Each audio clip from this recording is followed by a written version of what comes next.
সাবেক প্রধানমন্ত্রী বেগম খালেদা জিয়া অসুস্থ, অনেক অসুস্থ। আমি দেখেছি মুসলমান মারা গেলে মানুষ দলে দলে মায়া কইরা দেখতে এসে চোখের পানি ফেলে কান্না করে। শুধুমাত্র তাই নয়, দেখেছি মুসলমান মারা গেলে চতুর্দিকে কাপড় টানায়া গোসল করায়, কেউ দেখে না। 70টারে এমন ভাবে মায়া কইরা গোসল করায়, কেউ দেখে না। আমি দেখেছি মুসলমানদের গোসল দেওয়ানোর সময় বেশি ঠান্ডা পানি দেয় না রে ভাই, বেশি গরম পানিও দেয় না, কুসুম গরম জল দিয়ে মুসলমানটারে মায়া কইরা গোসল করায়। আমি যখন দেখেছি মুসলমানরা এমন ভাবে মায়া কইরা তারে নতুন কাপড় পরা আর গায়ের মধ্যে আতর লোবান পরাইয়া হাটের মধ্যে শুয়াইয়া কাদের মধ্যে কইরা জানাজার ময়দানে কি সুন্দর করে দাঁড়ায়। কিছু কিছু মানুষ পাশে দাঁড়াইয়া তার পক্ষ থেকে ক্ষমা চায়, আবার মানুষগুলো জানাজার পরে কবরস্থানে নেয়। ওই কবরের মধ্যে যখন শুয়াই, 2জন 3জন কবরের মধ্যে নামে গো, ডিল মাইরা ফালায় না, কত মায়া মায়া মায়া করে কবরের মধ্যে শুয়ায়। আবার মাটি চাপা দেয় না, বাঁশগুলো উপরে বিছাইয়া দেয়, আবার চাটিগুলা বিছাইয়া দেয়, আস্তে আস্তে করে মাটি দেয়।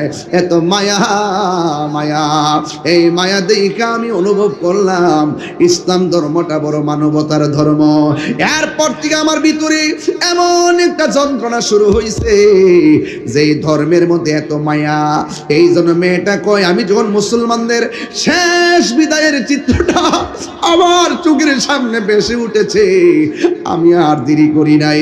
আমি মনে করেছি একমাত্র ইসলামটাই হলো মানবতার ধর্ম, শান্তির ধর্ম, আল্লাহর কাছে অ্যাকসেপ্টেবল রিলিজিয়ন। এই জন্য আমি কালিমা পইরা মুসলমান হয়ে গেছি।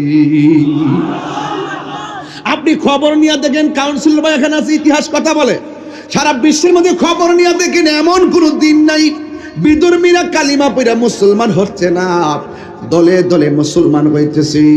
এই জন্য যুবক, আমি রেডিমেড বাবার ঘরে জন্মগ্রহণ করলাম, মুসলমানের ঘরে মুসলমান হয়ে গেলাম। আল্লাহ আমরারে কত মায়া করছে।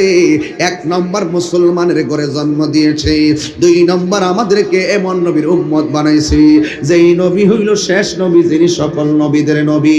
হ্যাঁ বন্ধুগণ, যেই নবী হলো সকল নবীদের নবী, যেই নবী হলো সব নবীদের নবী, যেই নবী হলো সব নবীদের নবী, যেই নবী কবরের আপন হবে, যেই নবী হাসরের ময়দানে আপন হবে রে।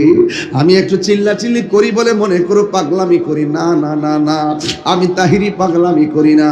আমি অন্তত এটা জানি, আজকে হাজার হাজার মানুষ আপনারা আমার সামনে এসেছেন, একদিন আমি ডাকলেও আপনারা আমার সামনে